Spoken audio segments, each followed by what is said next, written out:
कभी भूखे को भोजन खिलाया नहीं, कभी भूखे को भोजन खिलाया नहीं। दान लाखों का देने से क्या फायदा, दान लाखों का देने से क्या फायदा।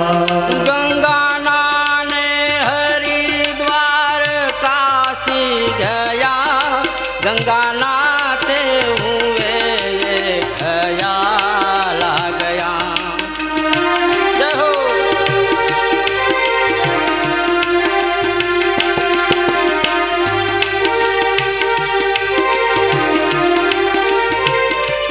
गंगा नहाने हरिद्वार काशी गया, गंगा नहाते हुए ये ख्याल आ गया। तन को धोया मगर मन को धोया नहीं, तन को धोया मगर मन को धोया नहीं।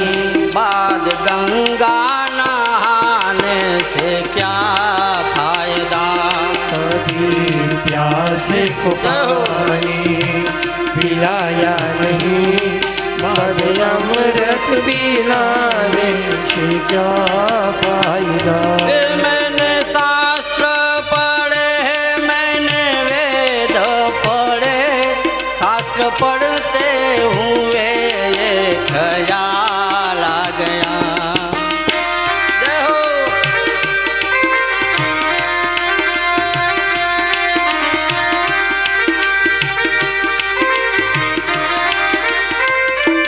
मैंने वेद पढ़े, मैंने शास्त्र पढ़े, शास्त्र पढ़ते हुए ये ख्याल आ गया।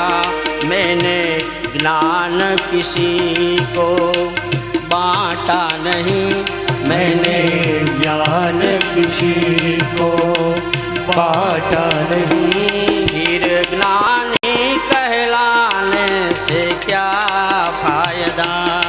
कभी प्यासे को पानी पिलाया नहीं, बादिया सब पिलाने से क्या फायदा। माता पिता की सेवा की नहीं, आजा आजा यही मुक्ति का धाम है।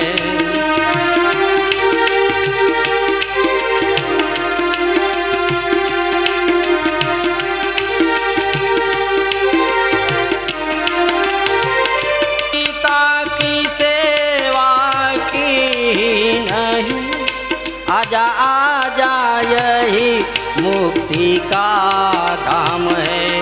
माता पिता की सेवा की ही नहीं, माता पिता की सेवा की ही नहीं। फिर तीर्थों में जाने से क्या फायदा। कभी प्यासे को पानी पिलाया नहीं, बाद अमृत पिलाने से क्या फायदा। बाद आंसू बहाने से क्या फायदा, बाद पूजा कराने से क्या फायदा। जन्म मानव का लेकर के क्या फायदा, दान लाखों का देने से क्या फायदा। फिर गंगा नहाने से क्या फायदा, फिर ज्ञानी कहलाने से क्या फायदा। फिर तीर्थों में जाने से क्या फायदा।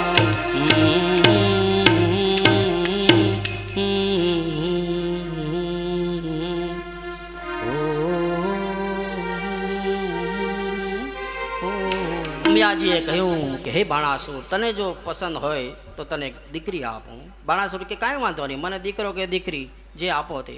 દીકરી આપી. સરસ મજાના બ્રાહ્મણોને બોલાવ્યા અને કહ્યું કે આનું વર્તમાન જુઓ. તો કે પેલા જન્મમાં પાર્વતીની દીકરી હતી ને એ રાશિ ઉપરથી નામ રાખો એનું ઓખા. સરસ મજાનું નામ રાખ્યું. ત્યાં તો આકાશમાંથી આકાશવાણી થઈ કે હે બાણાસુર, આ તારી દીકરીના લગ્ન થશે ને ત્યારે યુદ્ધ થશે, હાહાકાર મચી જશે અને તારા છે ને 996 હાથ કપાઈ જશે, તારા હાથનો ભાર હળવો થઈ જશે. ઓહો, આવા તોફાન થશે, આવો હાહાકાર થશે. આ સાંભળીને બાણાસુર ડરી ગયો કે હવે આ દીકરીને પરણાવી જ નથી, પરણાવો તો યુદ્ધ થાય ને. અને એને ચિત્રલેખા એની બેનપણી સખી, પ્રધાનની દીકરી કૌભાંડ, રાજાનો જે પ્રધાન હતો એનું નામ હતું કૌભાંડ, અને એની દીકરી એનું નામ હતું ચિત્રલેખા. ચિત્રલેખા અને ઓખાને બેયને માળિયામાં બંધ કરીને રાખી દો. બંને જણાને હુકમ કર્યો છે. રમતા રમતા દિવસો જવા લાગ્યા અને ઓખા મોટી થઈ ગઈ અને એનું જોબનિયું આ છલકાવા લાગ્યું અને બેનપણીને કહેવા લાગી, બેની મારે જોબનિયું વધ્યું છે, હવે મારો બાપ મારા લગ્ન નથી કરતો, હવે મારા માટે કોઈક મુહૂર્તિયો જુઓ. દીકરી લગ્નને લાયક થઈ જાય એટલે એનું મુહૂર્ત જોવું અને સારે ઠેકાણે એના લગ્ન જલ્દી કરી દેવા જોઈએ. શાસ્ત્ર આપણે ઘણું સમજાવે છે કે દીકરી જ્યારે લગ્નને લાયક થાય પછી એમાં કોઈ વાટ જોવી નહીં, સારું ઠેકાણું મળે તો એને જલ્દી પરણાવી દેવી, નહીં તો દીકરીની હાલત ખરાબ થાય છે. જો બન્યું વધ્યું રે ઓખા નાનકડી રે લોલ, જો બન્યું વધ્યું રે ઓખા નાનકડી રે લોલ, જો બન્યું વધ્યું રે ઓખા નાનકડી રે લોલ, જો બન્યું વધ્યું રે ઓખા નાનકડી રે લોલ. તે મારે જો બનિયાની જાય બેની ઘડી ઘડી રે લોલ, મારી જો બનિયાની જાય બની ઘડી ઘડે રે લોલ, જો બન્યું વધ્યું રે ઓખા નાનકડી રે લોલ, જો બન્યું વધ્યું રે ઓખા નાનકડી રે લોલ. હું તો સાંભળ સૈયર મારી બેનડી રે લોલ, તું તો સાંભળ સૈયર મારી બેનડી રે લોલ. એ મારો મૂરખ પિતા કાંઈ જોતો નથી રે લોલ, હે મારો મૂરખ પિતા કાંઈ જોતો નથી રે લોલ. જો બન્યું વધ્યું રે ઓખા નાનકડી રે લોલ, જો બન્યું વધ્યું રે બોલીએ સબ સાથ મેં. નાનકડી રે લોલ.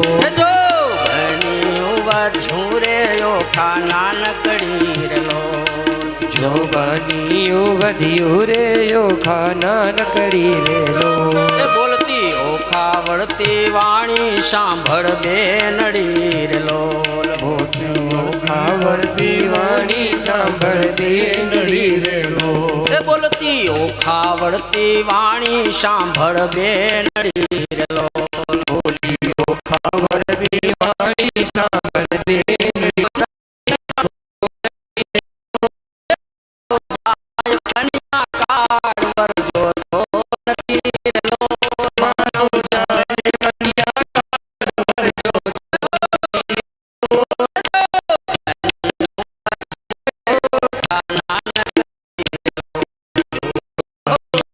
વધ્યું રે ઓખા નાનકડી રે લોલ.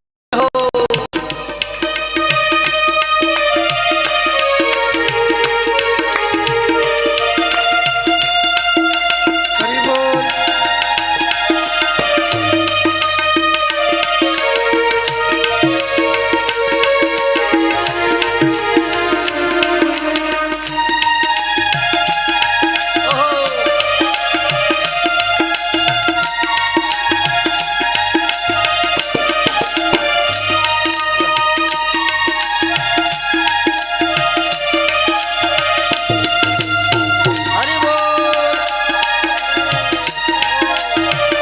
હે મારા જો બનિયાનો લટકો દાડા ચાર નો રે લોલ, મારા જોબનિયાનો લટકો દાડા ચારનો રે લોલ. એ મારા જો બનિયાનો લટકો દાડા ચાર નો રે લોલ, મારા જોબનિયાનો લટકો દાડા ચારનો રે લોલ.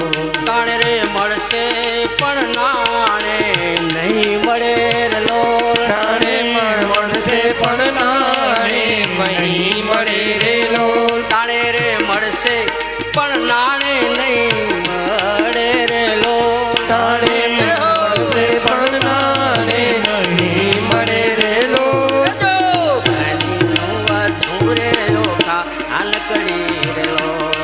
જો બન્યું વધ્યું રે ઓખા નાનકડી રે લો મારે જો બનિયાની હો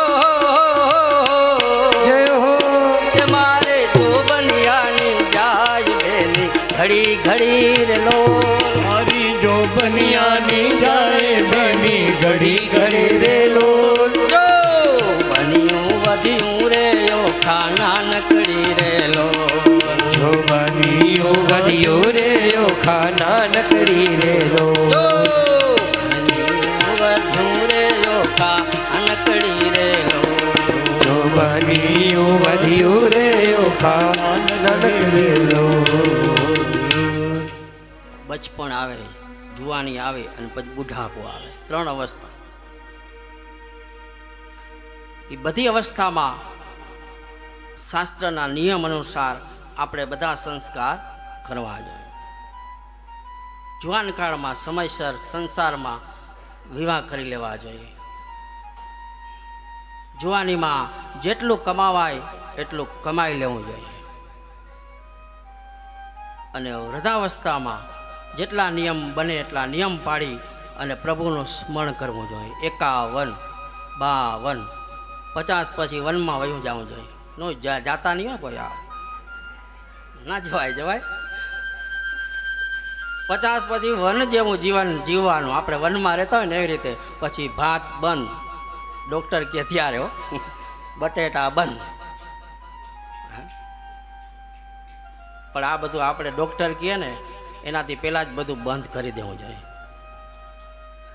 પહેલાં શું આવે જમવા બેસીએ એટલે શું આવે પહેલાં રોટલી મિષ્ટાન અને પછી ભાત એટલે ધોળા આવી ગયા ભાત આવી ગયા પછી મિષ્ટાન ખવાય નકર ડાયાબિટીસ પછી મિષ્ટાન ન ખવાય 50 વર્ષ પછી મિષ્ટાન ઓછું ખાવું ભાત લીધા પછી મિષ્ટાન ન ખવાય અને જેને ગાંડાબિટીસ થઈ ને ભાઈ એને ડાયાબિટીસ નથી થયો હા જો મીરાબાઈને ગાંડાબિટીસ થઈ હતી નરસિંહ મહેતાને ગાંડાબિટીસ થઈ હતી ધ્રુવને થઈ હતી પ્રહલાદને થઈ હતી આ બધાય ગાંડા થઈ ગયા ભગવાનની પાછળ એને બધાને ગાંડાબિટીસ થઈ હતી ને આપણે ડાયાબિટીસ થઈ કારણ કે આપણે ભગવાનનું નામ લેતા હતા હે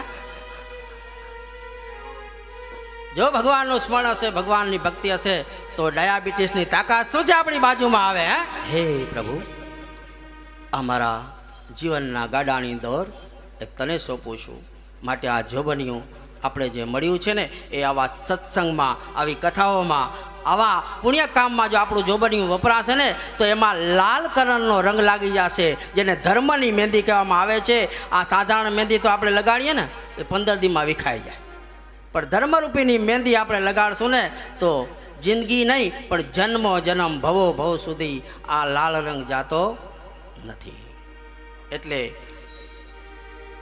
ઉંમર દરમિયાન આપણે આપણું સંસ્કાર કરી લેવા જોઈએ ઓખા ચિત્રલેખાને કહે છે બેની મારું જોબનિયું હવે વયો ગયો હવે મારા લગ્ન એ માટે મારો બાપ જોતો નથી માટે તું કંઈક મારા માટે કર કન્યા વિવાહનું ફળ શું છે એ 19મા કડવામાં પ્રેમાનંદ કવિએ લખ્યું છે 5 વર્ષની પુત્રી તે તો ગૌરી રે કહેવાય 5 વર્ષની પુત્રી તે તો ગૌરી કે કહેવાય તેને કન્યા દાન દેતો